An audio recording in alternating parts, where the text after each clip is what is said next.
నాకు ఒక విషయం గుర్తొస్తుంది. పాత సినిమా 'కొండవీటి సింహంలో' మనిషి రక్తానికి అలవాటు పడ్డ పులి, దొంగతనానికి అలవాటు పడ్డ మనిషి అంత తొందరగా మారడు. అదే గుర్తొస్తుంది నాకు. ఆ పాత 5 సంవత్సరాల గవర్నమెంట్ చూస్తే. డబ్బుకు కాదు ఏది అనర్హం.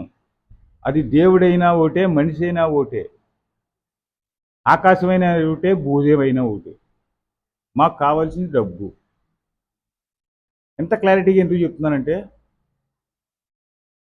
నందిని నెయ్యిని వాడేది తిరుమల తిరుపతి దేవస్థానం. నందిని నెయ్యి అంటే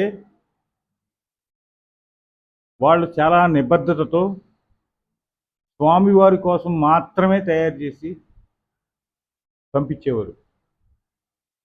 ఆ నెయ్యిని 50 లారీలు రిటర్న్ పంపించారు. ఎందుకు పంపించారు? దాంట్లో డబ్బులు రావు కాబట్టి పంపించారు. భక్తుల మనోభావాలు ఏమైపోయినా పర్వాలేదు, మనం మాత్రం ఇంత బొట్లు పెట్టేసుకుని బయటకు వచ్చేసి శ్రీరంగ నీతులు చెప్పేస్తే, ఓ ఆయన కూడా వెంకటేశ్వర భక్తుడే అని జనాలను నమ్మి